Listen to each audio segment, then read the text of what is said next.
Can your name be Ashenden, sir? Yes. Mine is Benedict. I'm the interpreter at the British consulate. I've been told to look after you. We have got your place on the train tonight.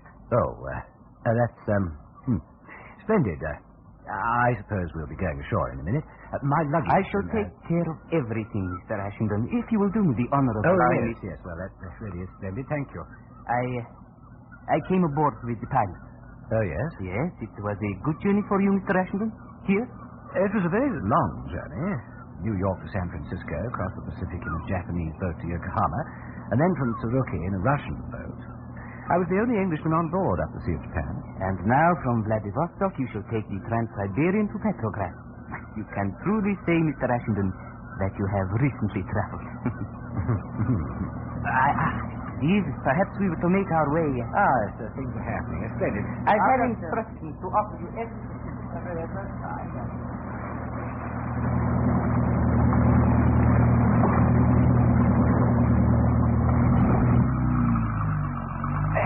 Yes, you've only got to tell me what it is you want, Mr. Ashenden. I've fixed you up all right on the train, but heaven knows if you will ever get to Petrograd. Oh, by the way, I have got for you a traveling companion. A man called Harrington, an American. He's going to Petrograd for a firm in Philadelphia.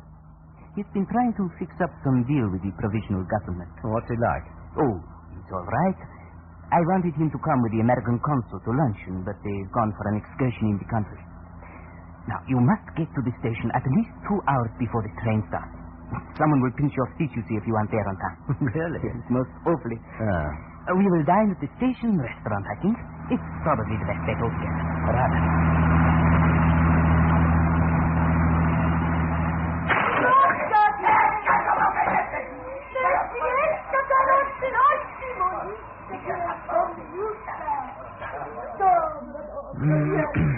Stations in Russia, they are always so noisy. And very dramatic, too. But yes. Tolstoy is being reenacted over there. Oh, there's a fine performance from the three sisters across there. Perhaps she's leaving her lover. Perhaps.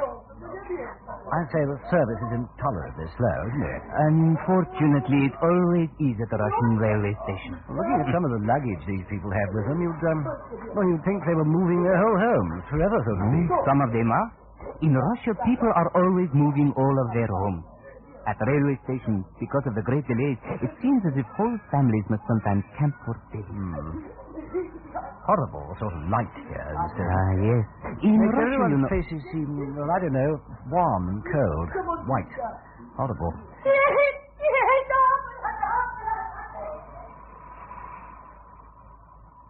So different to Waterloo.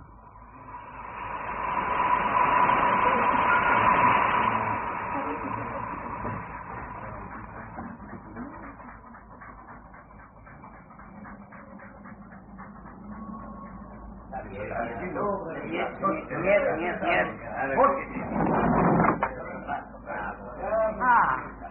Come in and sit down. I have had the greatest difficulty, sir, in keeping this carriage. Indeed, these very seats free for you. A man came in here only just a minute ago. This is Mr. With a wife and Harrington. 2 children. Yes. He wanted all seats. My consul just went out with him to speak to the station master. Well, how do you do, Mr. Harrington? I am delighted to meet you, sir. Delighted. John Quincy Harrington at your service. What? No. I can't believe it. What?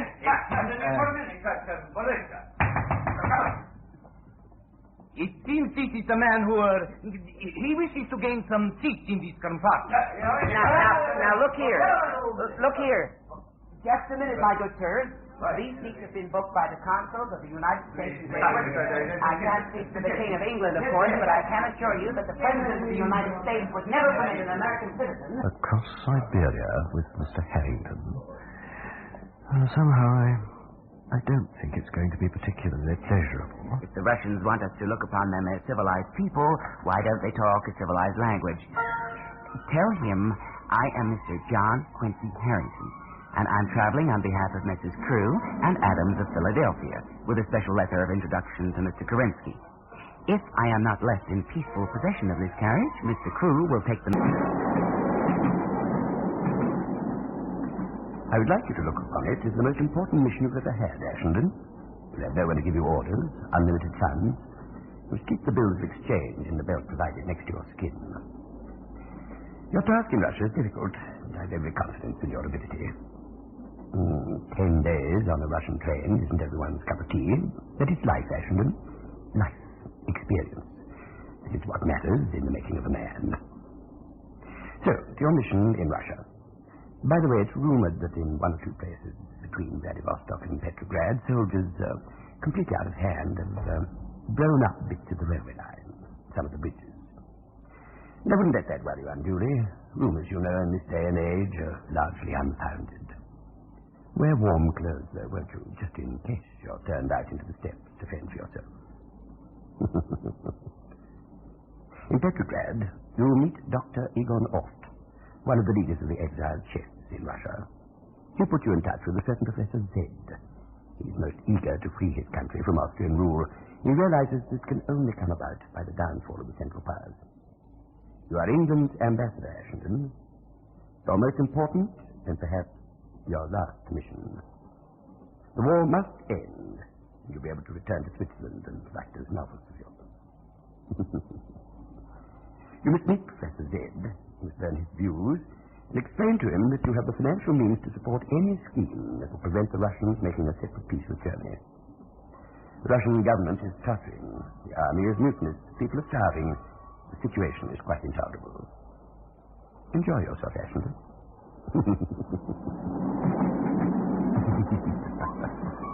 Pardon? Something comical? Oh, no. No, not at all. Well, aren't we just lucky? Two English-speaking gentlemen traveling across the interminable steppes. My. Just imagine. We might have been completely alone. Think of that. Yes. I hope you didn't think too badly of me, sir, last night, I mean. I was terribly sorry to have to refuse to give up my seat to a gentleman and his wife and 2 children, but I must get to Petrograd up by this train, and... I mean, no one knows better than I the respect due to a woman and mother, even if she is Russian, but you see, I can't afford to run any risk at all of losing these important orders. And I'm not going to spend 10 days in a train corridor, not for all the mothers in Russia. Well, I don't blame you. I'm a married man myself, and have 2 children. I have some pictures here, if you care to... Oh, yes. I'd love to. Anyway, situation desperate. Kerensky only holds power because no one else has the courage to seize it. There is already a possibility that the Germans will march on Petrograd. Ashenden. Sir? There is another person, a lady, and it's essential that you make contact with her. Her name is Anastasia Alexandrovna Leonidov. I thought perhaps that might startle you. You haven't forgotten her, then? A cigarette? No, I haven't. No, thank you, sir. I haven't forgotten her, sir. I thought perhaps you wouldn't have. I don't suppose many people, Ashenden, know that you're, shall we say, capable of the passion ironically called tender. Anastasia Alexandrovna Leonidov. Enjoy Russia, Ashenden. This is the first time my dear wife and I have been separated, ever. Really? Yes, we're very devoted, you know. How wonderful. Oh, yes. My wife is the perfect mother. She has delicate health, you know. But she's a cultivated woman.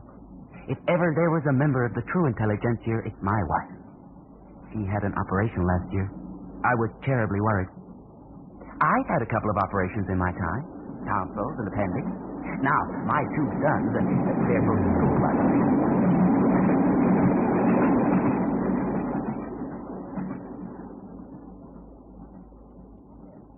I keep this little book, you know. A little book in which I note down all the stories I hear. I put a little G against each one I can tell in general society, and I put a little M, if they're, you know, a little rough and fit only for masculine ears, like the one that... What are you planning on doing? Card playing? I was thinking of playing a small game of patience. You know, it beats me how an intelligent man can waste his time playing cards. Of all the unintellectual pursuits I've ever seen, it seems to me solitaire is the worst. It kills conversation. A man is a social animal, and he exercises the highest part of his nature when he takes part in social intercourse. There is a certain elegance in wasting time. Any fool can waste money. But when you waste time, you waste that which is priceless. Besides, you can still talk. How can I talk when your attention is taken up by whether you're going to get a black 7 to put on a red 8? Well, I think I'll read. You know, sir, I always like to read pencil in hand. I love underlining passages, you know, making notes in the margin. Don't you often do that? Never. Oh, no? Well, how do you remember certain things, then? I read largely to forget, to pass away the time. I seldom wish to remember. Oh. I brought along with me some real exciting stuff I mean to get through on this trip. Maybe I can read you something later on. I love reading aloud, and I find most people, even though they don't often admit it, love being read aloud, too. Who will deliver me from accompanying this man across the face of Russia? I can't even dislike him. He's so good, so wholesome, so well-meaning and kind. His conceit's so childlike, you can only smile at it. He's thoughtful, deferential, well-meaning. His manners are perfect and formal. He's a nice man. I cannot dislike him. There's nothing to dislike. Yet I'd kill him. Dear, sweet life, I would kill him without a single qualm. And if I met his wife, I'd do the same to her, too. Now, my wife, now. Oh, please, no. Take my wife. Certainly not. Not for all the riches in the Orient. She's an intellectual, a real intellectual. Her reading consists entirely of good books. And by good, I mean...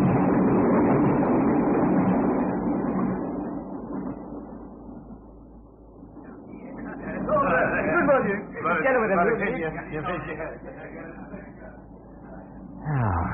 I can't skulk forever trying to read, but by all the gods, if I go back in there, I'll not read a word. I'll be read too. There is another person, Ashington. A lady. It's essential that you make contact with her. Where do you fit in, my dear, beautiful angel, Anastasia?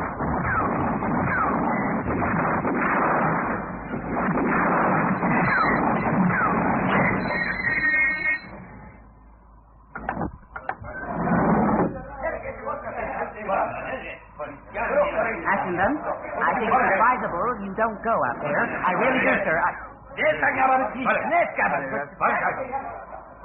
Atchison, what's happening out there? Now, why on earth should Cossacks in full regalia board this train and... I don't really know what you're saying, sir, or what your intentions are. I know probably only 3 words in Russian. 2 of them are repeatable. The third is...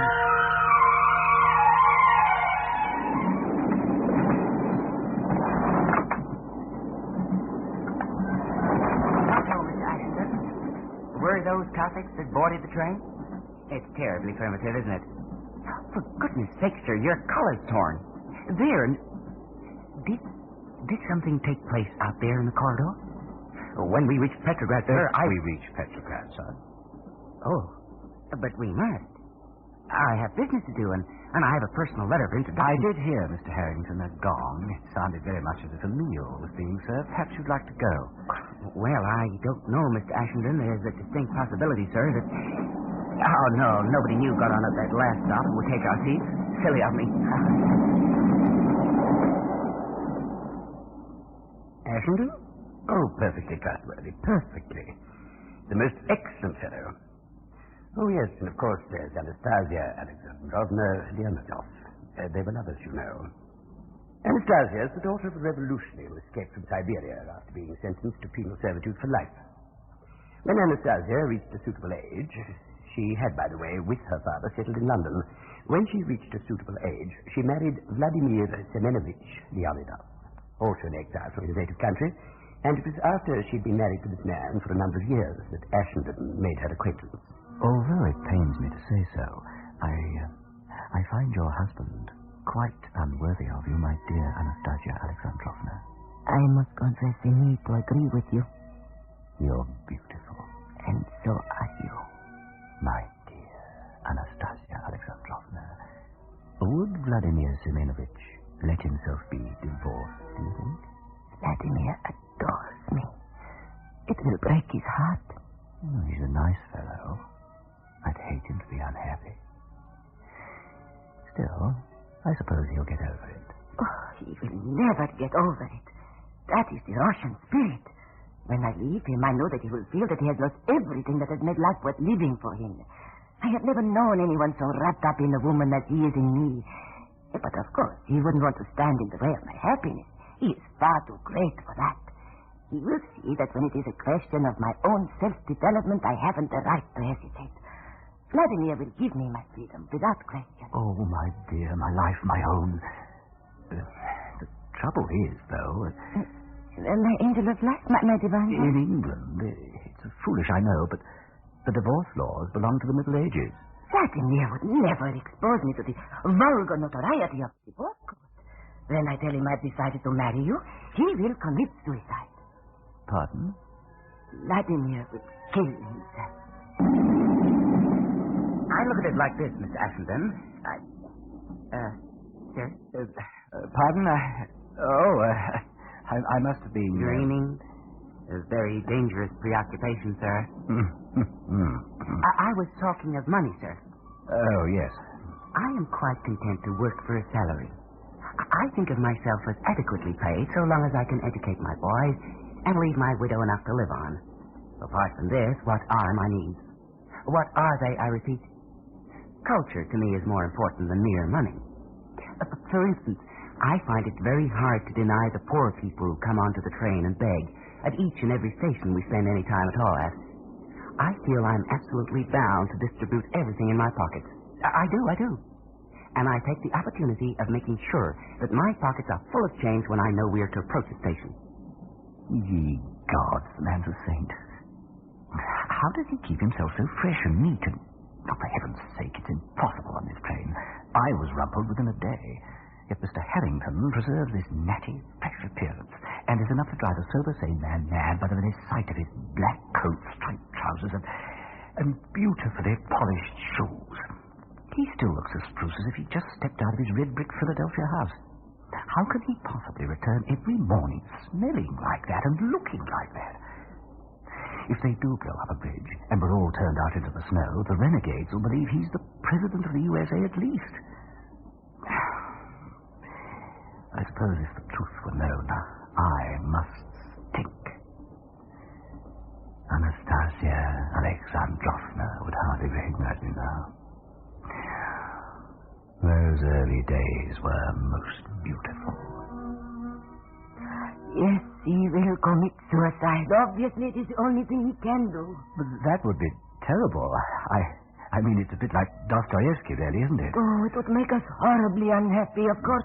But I don't know what else he could do. I just couldn't ask him to live without me.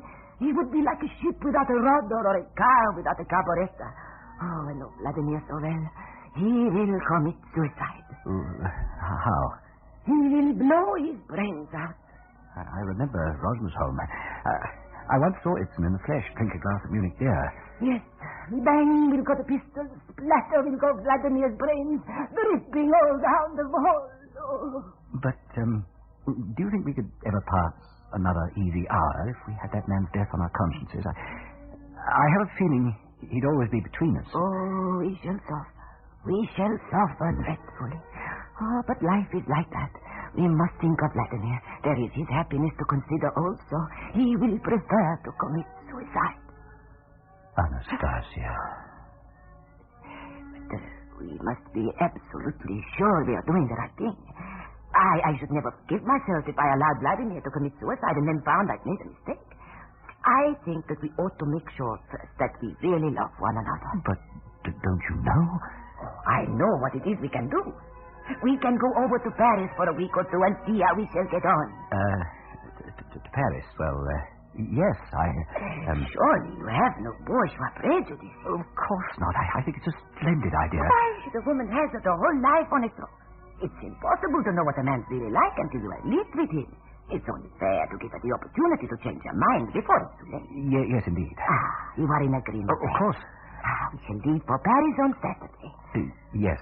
I shall not tell Vladimir I'm going with you. It would distress him. It'll be a pity to do that. And if at the end of the week I come to the conclusion I have made a mistake, he need never know anything about it. No, of course not. We shall meet at Victoria Station. Of course. We shall travel first class. Oh, naturally. But Father and Vladimir always travel third because of their principles. But I always feel sick on a train, and I'd like to be able to lean my head on somebody's shoulder. It's easier in a first-class carriage. Victoria, I shall dream of our meeting. Oh, my dearest.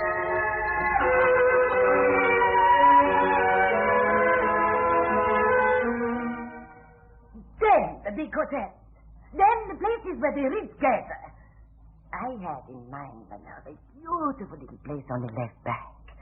Oh, I cannot bear these great, big, grand rooms. They are hopeless, vulgar, bourgeois. I'll go anywhere you like, as long as there's a bathroom. Oh, how adorably English you are.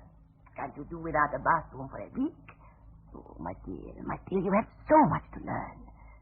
It is said that a great-great-grandmother of mine was once introduced to a member of the British royal family. At that time, she had not washed her body for a month. The Britisher was besotted with her and insisted on being left alone with her.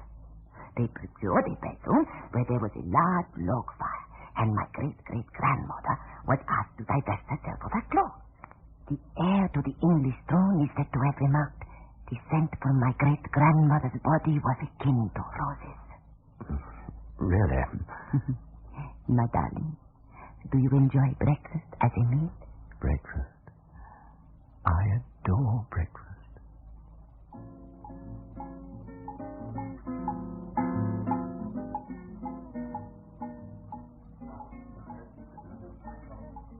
Bonjour, madame. Qu'est-ce que c'est vous désirez pour le petit déjeuner? Scrambled eggs. Certainement, madame. Scrambled eggs.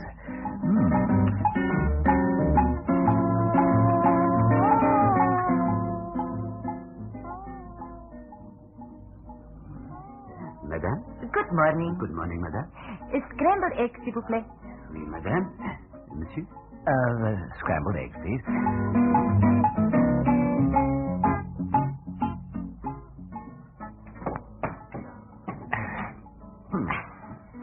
Madame. This morning, waiter, I will have scrambled eggs. Oui, madame. Monsieur? Scrambled eggs, I think, please, waiter.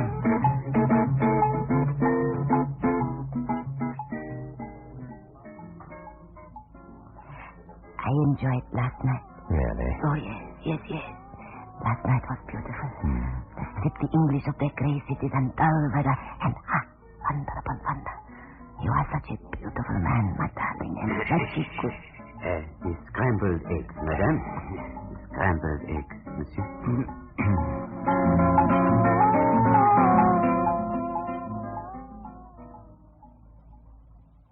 I think this is going to be, in memory, the most wonderful time of my life. Monsieur? Madame? The eggs scrambled. Merci, mon ami. Merci. Merci. Dearest. My love? We had scrambled eggs yesterday. Yes, we are having them again today. And we had them the day before yesterday and the day before that. Yes? I'm not perfectly sure, but I believe we had scrambled eggs for breakfast the day before that as well. Well, my darling, do you not think that is a very good reason to have them again today? No, I don't. Is it possible your sense of humor is a little deficient this morning? I eat scrambled eggs every day. It's the only way I like them. Actually, I think I'll send these back. Send them back? Yes, I'm going to have mine fried. Oh. Sweetness, don't you think that it is rather inconsiderate? Do you think it is fair to give the cook unnecessary work? You English, you're all the same. You look upon your servants as machines. Does it not occur to you that they have hearts like yours, the same feelings, emotions? How can you be surprised that the proletariat are seething with discontent when the bourgeoisie are so monstrously selfish? Do you really think there'll be a revolution in London if I have my eggs in Paris fried rather than scrambled? Don't understand. It's the principle of the thing. You think it's a joke, of course. I know. You're being funny. I can laugh at the joke. I can laugh at the joke as well as anyone else. Jacob was well known in Russia as a humorist. But don't you see what is involved? It is lack of feeling. You would not talk like that if you had been to the events of 1905 in Petersburg. When I think of the crowds in front of the Winter Palace kneeling in the snow, and the Cossacks charged them, women women and children. Hush, my dear. People are looking. You have a good heart, I know. It is just thoughtlessness on your part, isn't it? You are very sensitive, and you will eat your eggs scrambled as they are. You will not send them back. Of course not. Actually, they're rather cold now.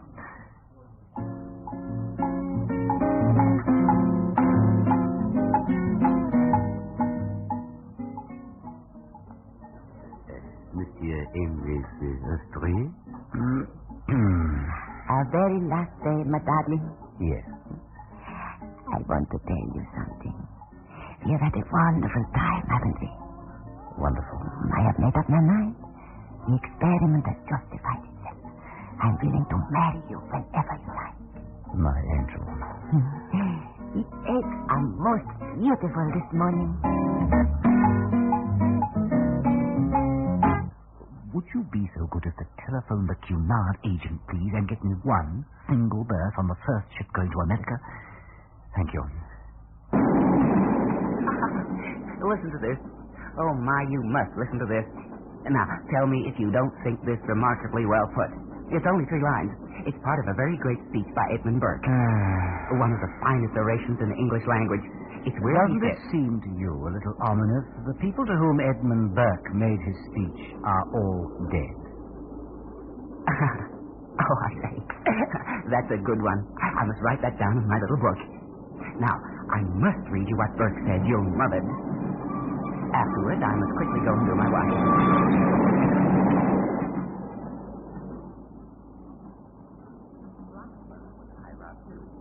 James Russell Lowell was a highbrow. He is driving me crazy. If I can last one more day, maybe I won't kill him. It's control and power over our emotions that make us what we are, after all. Mark us as men, not animals. But I want to kill this American. I should count it a privilege to put my fingers around his windpipe and squeeze until... Oh, my. Why does he never stop talking? Sitting there all ironed and washed. He's revoltingly neat and tidy. I must look like an old heap of washing. Damn it, I must stink. 11 days on the train. I gave up after the 2nd day, but him... I say, Ashington, old man. I have to see him return once more with his washing. Ashington? What? I was just saying... Yes, I couldn't agree more. What? I was saying I never thought 11 days on a train would pass so easily. Mind you, I'm not going to pretend I'm not a pretty good conversationalist. We've had a wonderful time. I've enjoyed your company, and I know that you've enjoyed mine. We must see as much as we can of each other when we're in Petrograd. Well, I have a great deal to do. Oh, I know. I expect to be pretty busy myself. But we can have breakfast together anyway. And we'll meet in the evening and compare notes.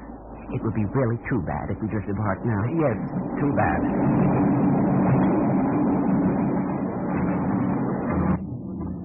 Kerensky cannot last. And it is a matter of supreme importance to my people as well, that before someone seizes the reins of power from him, that he does not make a separate peace with Germany. Our fear is exactly the same, Dr. Ott. Things in Russia go from bad to worse. Kerensky is devoured by vanity. He dismisses any minister who shows any capacity for government at all. He believes his own position would be endangered, you see, Mr. Ashington. Kerensky makes speeches. Merciful Creator, he makes all the time speeches. It is said he knows where Lenin is hiding, and yet he does nothing about it. He is petrified. The Bolsheviks must come to power. It is inevitable. And although you believe the present situation is very terrible, the Bolsheviks coming to power will have repercussions down the ages. And your children's children, and my children's children, and their children will still not hear the end of it. However, you have ideas, Mr. Ashington. The Allied governments want to forestall any effort on Russia's part of making a separate peace. Now, I have to get in touch with influential people of all classes. I made one contact on the train coming here, an American, Mr. Harrington. He's here on business. He has letters to ministers of state, and I don't know what else. He did mention that he wants an interpreter. Now, I'll lunch with him for my sins. And you must chance to drop by, and I'll effect an introduction, and we'll suggest you for his interpreter. Good. Someone else I wish to get in touch with. Have you heard of a woman called Anastasia Alexandrovna Leonidov? She's the daughter of Alexander Denisiev. I know all about him, of course. Well, I have reason to believe she's in Petrograd. Will you find out where she lives, what she's doing? Certainly. You shall have all the information possible by this afternoon. Thank you. There isn't all that much time. Any day now, something is going to happen. You can feel it near. The people are starving. Lenin won't stay in hiding forever. There is no bread, no butter, no sugar, no eggs, no potatoes. Yes, well, I think there's nothing more we can do for the present. To tell you the truth, I haven't had a bath for 11 days. I badly want one. Until very soon, my friend. Thank you, Doctor.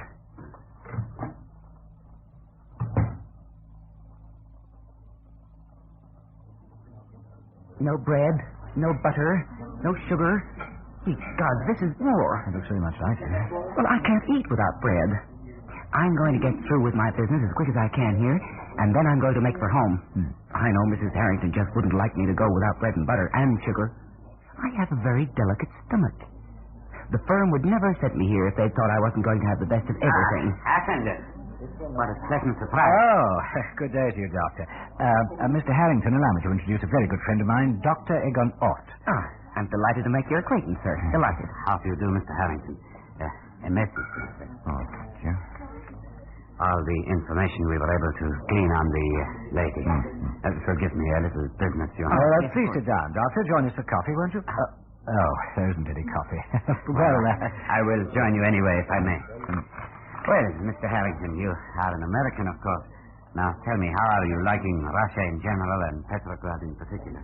Well, sir, the food situation is... At the outbreak of the revolution in March, Anastasia Alexandrovna and her husband, Vladimir Simonovich, came to Russia. The lady will look in at your hotel at about 7 tonight. She seems willing to help all she can.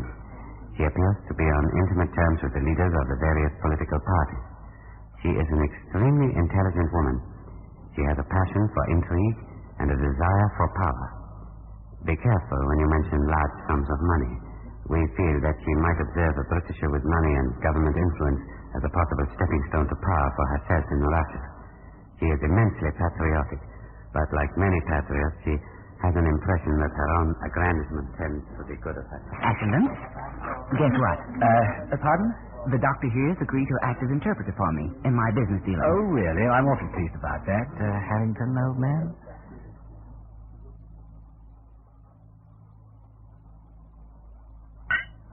Nazdrovnia. Now, drink. Cheers.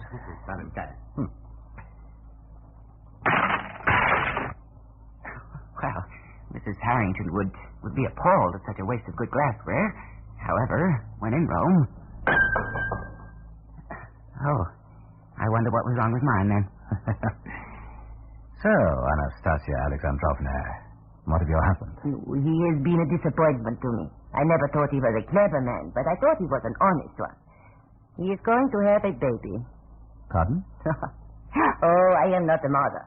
I am not interested in that sort of thing. The mother is a friend of mine and a well-known writer on political economy.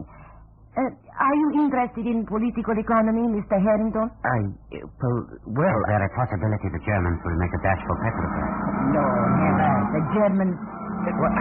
What's that? I think perhaps there is trouble beginning. But they are not Germans. I think the people have had enough starving. Lenin will not hide for much longer. He does hide at all here, in Petrograd. Perhaps, Mr. Harrington, it would be advisable for you to return to America, land of the free and brave. Return? No, sir, madam. My firm sent me to do a job, and do it I shall. I'd like to tell you about...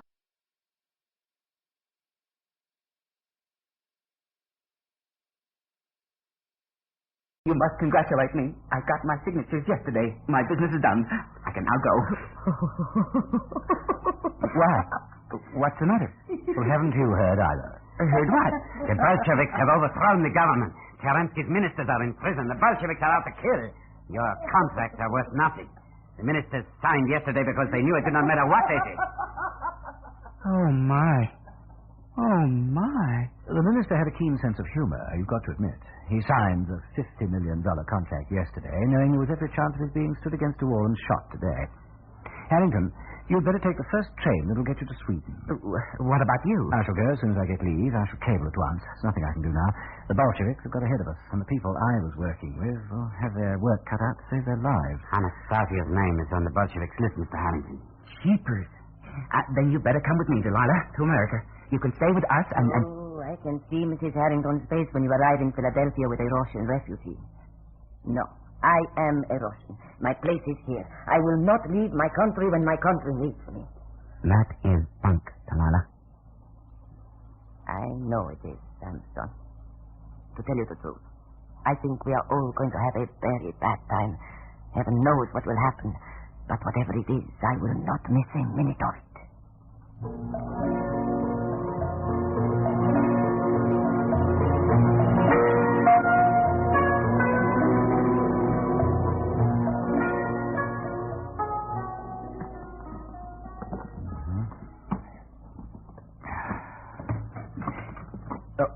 Hello. You thought perhaps it was a Bolshevik after your blood? No, I was just thinking of other things. You surprised me. You are packing? I shall leave today or at the latest tomorrow. Life is very strange. Do you remember the weeks we had in Paris? Scrambled eggs. Is that why you went to America? It was the thought, my dear, of eating scrambled eggs every breakfast time for the rest of my life. No immigrant eager for freedom and a new life ever looked upon the Statue of Liberty with more heartfelt thankfulness than I did that bright sunny morning when we sailed into New York. Oh, I'm not being insulting.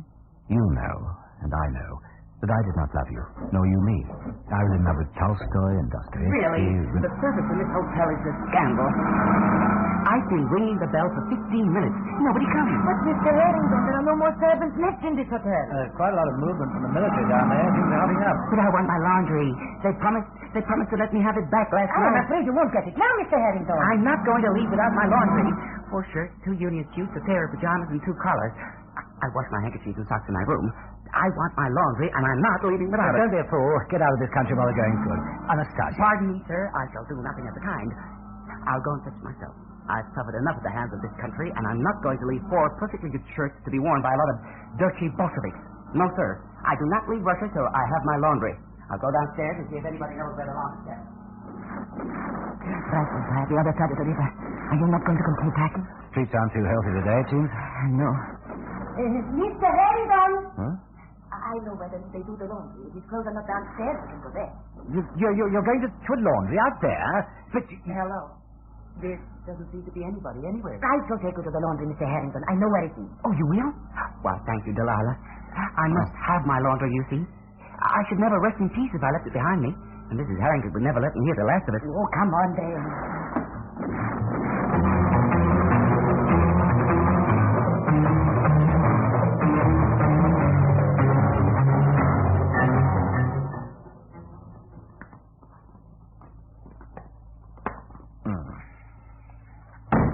Where's Mr. Harrington? Isn't he here? Harrington, why? He's not in his room. Oh, give me some water, quickly. I have to out of breath. I have been running. Thank you. Thank you. Oh, I hope he is all right. Oh, I shall never forgive myself if he is hurt. We went to the laundry. He got his washing. There was only one old woman there. It was not washed, of course. He was furious because it had not been cleaned. He was very angry, and he said he preferred colored people to Russians. Well,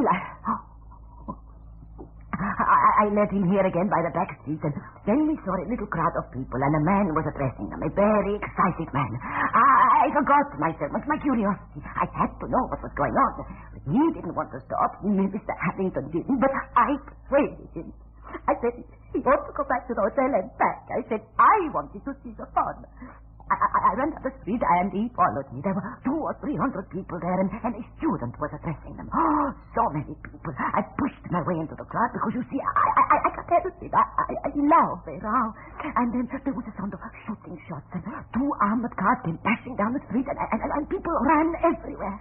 The soldiers in the cars were shooting as they went. I don't know why, because they were drunk for fun, I suppose. We just ran for our lives. And look, Mr. Harrington. But you think something has happened to him? I thought he would be here. I'd better go out and look for him. I don't know why the devil he couldn't leave his washing. Oh, I understand. I understand so well. Oh, that's a comfort. Well, let's go.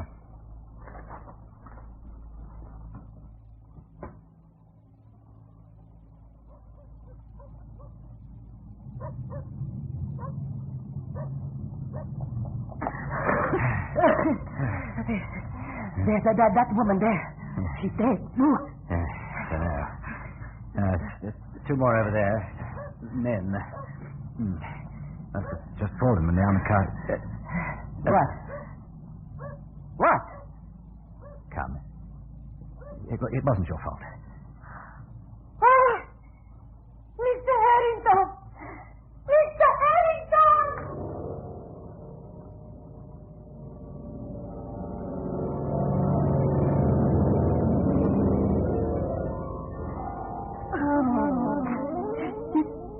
His poor funny head with no hair. Oh, it isn't fair. Why? He must have been cut down as he ran after you. Oh, it is my fault. I have killed him. It's useless to blame yourself. Useless. Come on. Oh, look. He's still holding his washing. Yes. 4 shirts, 2 union suits, pair of pajamas, and 2 collars.